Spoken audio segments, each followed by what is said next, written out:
Passemos agora à quinta e última parte da aula sobre imagem das doenças não tumorais da parede abdominal anterior e regiões inguinais. Nesta quinta parte, vamos discutir conceitos de diástase, trauma e endometriose. A diástase dos retos abdominais é definida como o alargamento da linha alba.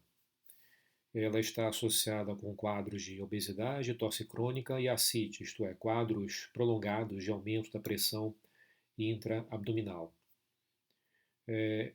Esse diagnóstico é feito pela medida do diâmetro transverso da linha alba 3 centímetros acima da cicatriz umbilical.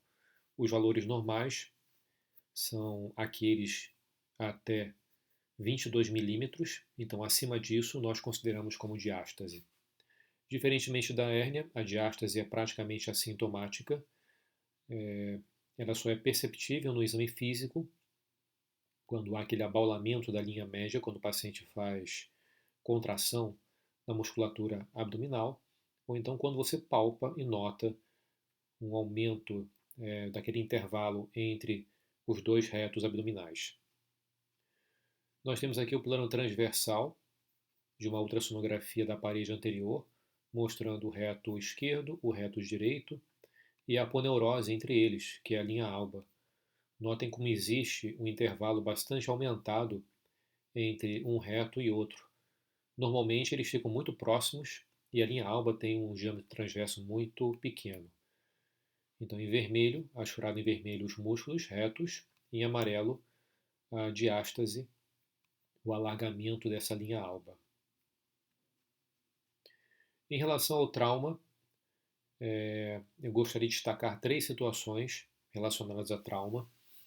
Primeiro, aquelas em que há a formação de hematoma do reto abdominal. Um detalhe importante de anatomia é que acima daquela linha arqueada de Douglas, que é uma linha que passa um pouco abaixo da cicatriz umbilical, os retos são envelopados totalmente. E no andar inferior, abaixo dessa linha, ele só possui cobertura aponeurótica na face anterior. Só existe a bainha anterior. Então, toda a coleção que se forma na região do hipogástrio, por exemplo, ela é mais susceptível a causar peritonite, já que você não tem aquela cobertura posterior, a bainha posterior do reto, que contém o hematoma entre a aponeurose e o próprio músculo.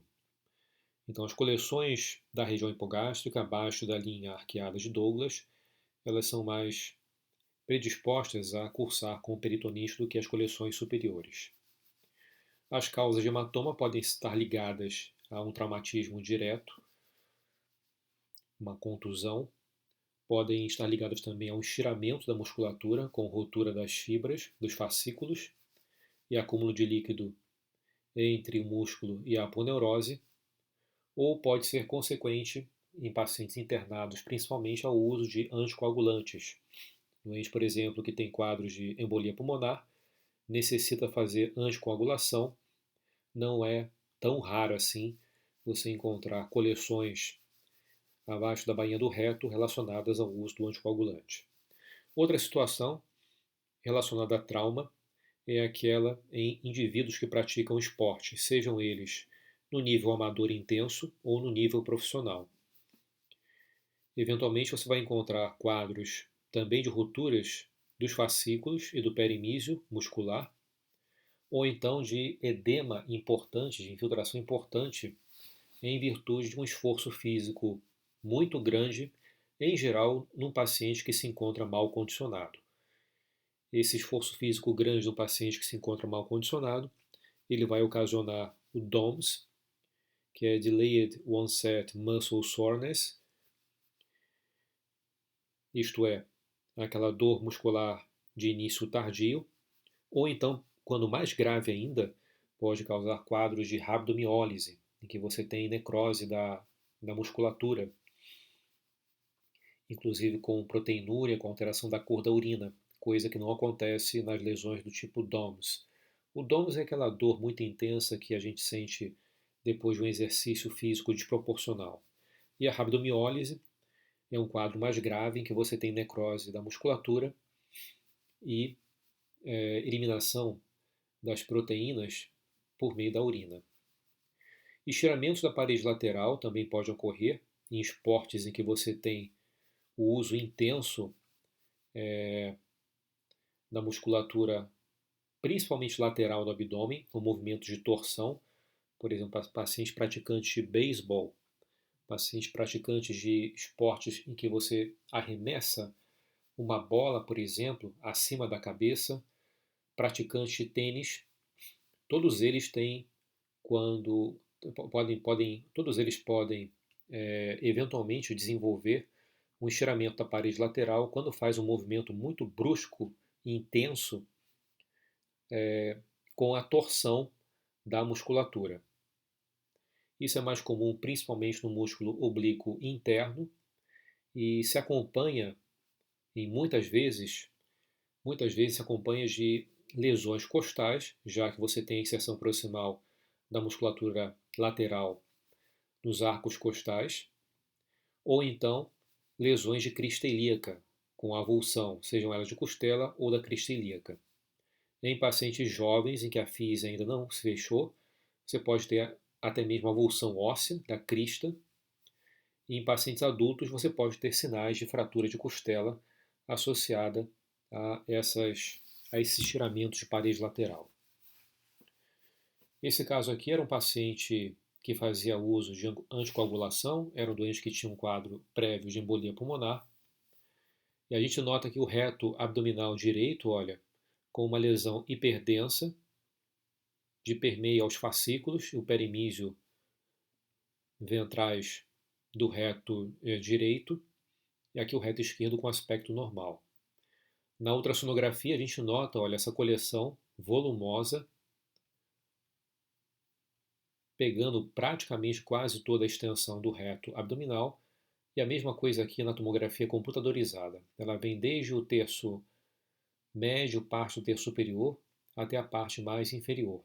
Então, lembrando que as coleções no hipogástrio, elas têm a possibilidade de irritar também a cavidade peritoneal, já que a cobertura aqui é inexistente, não tem aponeurose aqui, só tem a face transversa e o próprio folheto parietal do peritônio.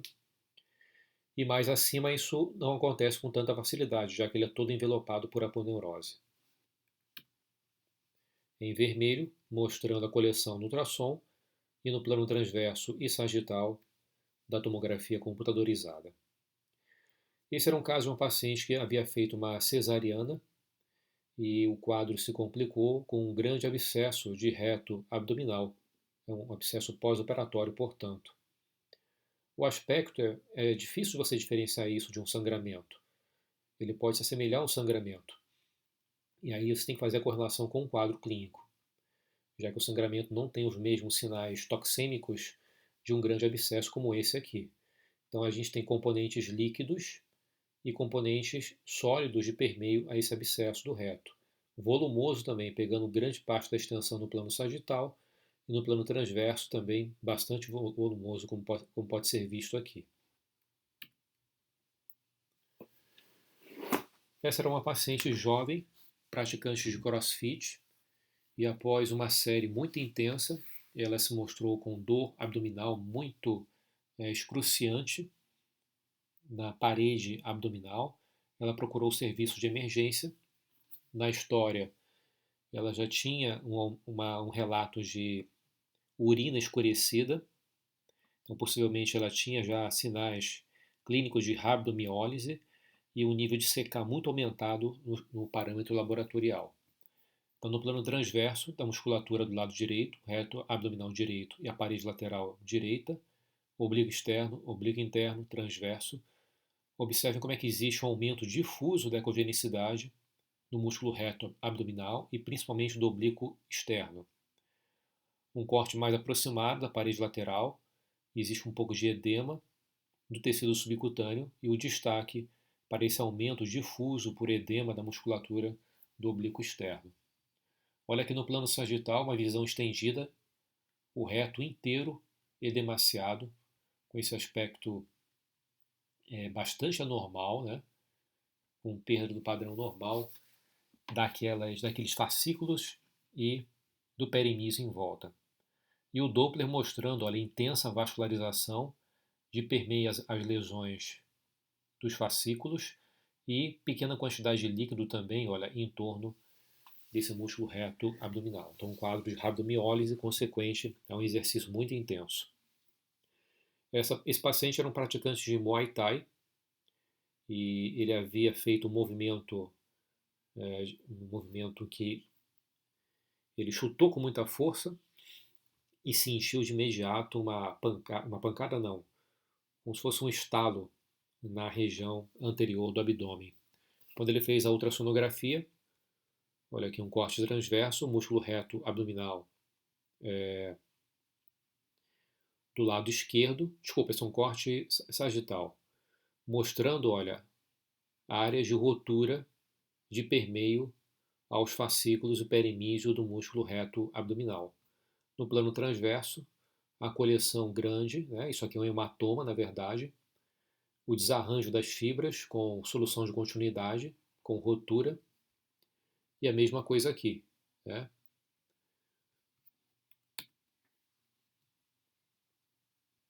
Essa era uma paciente também que havia feito uma cesariana, e no pós-operatório ela fez uma complicação incomum, na verdade, em que havia rompido o reto abdominal e feito um grande hematoma. Olha só como é que ficou bastante abaulado o músculo reto abdominal no terço inferior, com uma grande lesão hiperdensa, uma grande coleção hiperdensa consequente a sangue, né? Um sangue de fase aguda, na verdade. Olha aqui.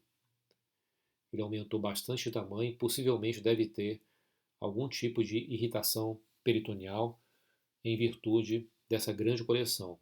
Na ultrassonografia, o reto, olha, aumentado de volume e aquela coleção de permeio aos fascículos. Mesma coisa aqui no plano sagital. Um desarranjo completo da musculatura com a formação de volumoso hematoma no interior do músculo reto esquerdo. Esse paciente é um caso interessante, era um ator da Globo, parece que era um ator famoso, sinceramente eu não conhecia, se bem que eu não assisto muito televisão, mas era um ator famoso que durante lá a representação dele ele fez um movimento brusco e de imediato referia dor projetada no abdômen. Na verdade, ele fez inicialmente uma ultrassonografia de abdômen total para verificar algum quadro de apendicite, alguma inflamação ou coisa do tipo, se bem que a dor dele era à esquerda. E durante a ultrassonografia de abdômen, eu notei na parede abdominal um aumento de volume e uma alteração de ecogenicidade. Esse doente posteriormente foi à tomografia computadorizada e a gente verificava, olha, uma assimetria da musculatura com borramento de gordura, né, da parede lateral do abdômen. Isso no plano coronal. No plano axial, a gente notava um abaulamento, olha, da musculatura lateral, possivelmente consequente ao hematoma ou pelo menos um edema dos fascículos e do perimísio dessa região. Na tomografia de tórax, que foi realizada também, olhamos com cuidado, olha, a região dos arcos costais inferiores e tinha uma fratura de costela aqui. Uma pequena fratura sem desvio de fragmento da costela, justamente no lado em que o paciente sentia dor. E foi feita também uma ultrassonografia da parede, especificamente da parede, e a gente notava, olha, um estiramento do músculo oblíquo interno, que em geral é o músculo que mais se rompe realmente. Então ele se encontra totalmente infiltrado, possivelmente tem hematoma aqui de permeio, consequente ao rompimento das fibras, dos fascículos desse músculo. Eu aproveitei e insonei aquela costela que se encontrava fraturada, e olha aqui, olha, uma indefinição da cortical da costela, que é um sinal bastante frequente quando você verifica, por exemplo, fratura de estresse, fratura na fase aguda. Você, além do líquido que se forma perto da cortical, que no caso aqui não tem, há uma indefinição da cortical do lado do segmento fraturado. Então era um doente que fez o estiramento de oblíquo interno com lesão também da inserção e fratura costal secundária. Em relação aos endometriomas, eles também podem acometer a parede abdominal e se manifestam como nódulos hipoecóicos no subcutâneo, na musculatura, isto é, nos planos da camada superficial ou da camada intermediária. No quadro clínico existe dor associada ao ciclo menstrual, então o paciente ele palpa uma área dolorosa que se intensifica com o período menstrual. Isso é um dado relevante de história. E na HPP, o paciente em geral tem antecedentes de cirurgia, principalmente cesarianas. Então postula-se que a manipulação cirúrgica ela leve essas células de implantação normal da cavidade peritoneal para os locais em que você faz a incisão cirúrgica, ou então outros locais da parede, e isso que provoca a formação dos endometriomas nessa região. Então, uma ultrassonografia da parede abdominal, do reto mais especificamente, a gente nota uma grande endometrioma, provocando um aumento de volume do reto abdominal do lado direito. Né? Bem, como considerações finais, eu gostaria de destacar alguns pontos. O paciente ambulatorial nós avaliamos por ultrassonografia e é sempre importante eu também realizar o exame em ortostase, porque frequentemente essas hérnias elas podem passar não detectadas, apenas fazendo um exame em decúbito dorsal. Importante também realizar a manobra de Valsalva, seja em pé, seja deitado, para ver a mobilidade da hérnia, para ver se ela tem um trânsito normal para dentro e para fora do orifício herniário. Realizar também a compressão com o transdutor, para ver se ela é redutível, isso é importante. E o Power Doppler a gente reserva para os casos em que há suspeitas de encarceramento. Se bem que eu já discuti isso aqui anteriormente, o Power Doppler não é o método mais sensível para isso, mas também utilizamos. As indicações de TC são para aqueles quadros emergenciais, doente com dor abdominal, abdômen agudo, ou então quadro sugestivo de obstrução intestinal por encarceramento da hérnia, importante fazer a tomografia. A diferenciação das hérnias direta, indireta e femoral. O plano de referência para diferenciar indireta da direta é o trajeto da artéria epigástrica inferior. Então, as hérnias indiretas elas são laterais à artéria epigástrica inferior e as hérnias diretas são mediais. Em relação ao cordão espermático, na região do anel inguinal superficial, a indireta é anterior e lateral e a direta ela é posterior e medial. E as hérnias femorais elas se localizam abaixo do ligamento inguinal e acontecem mediais à veia femoral. E toda vez que houver suspeita de estiramento da parede lateral do abdômen, lembrar sempre de fazer radiografias ou estudos de tomografia, se for necessário, das costelas e também da região ilíaca, sendo que na região ilíaca, em pacientes mais jovens, a avulsão da musculatura, da inserção distal da musculatura lateral, ela pode se acompanhar de fragmentação óssea, já que a fise ela pode não estar fechada. O tema da aula que foi dividido em 5 partes, ele pode ser também complementado por meio de uma visita ao meu perfil no TikTok, em que há vários vídeos de hérnia umbilical e hérnias inguinais. Eu fiz 2 podcasts referentes a esse tema. Essa é a parte 1, mas também tem a parte 2 do podcast. E o conteúdo das 5 aulas ele está disponibilizado de forma gratuita no canal do YouTube Medicine Imaging, que é um canal onde eu posto as aulas do curso de graduação, as aulas relacionadas com a residência médica ou os temas os quais eu faço pesquisa no meu dia a dia na Universidade do Estado do Rio de Janeiro. Obrigado pela atenção de todos e até uma próxima oportunidade.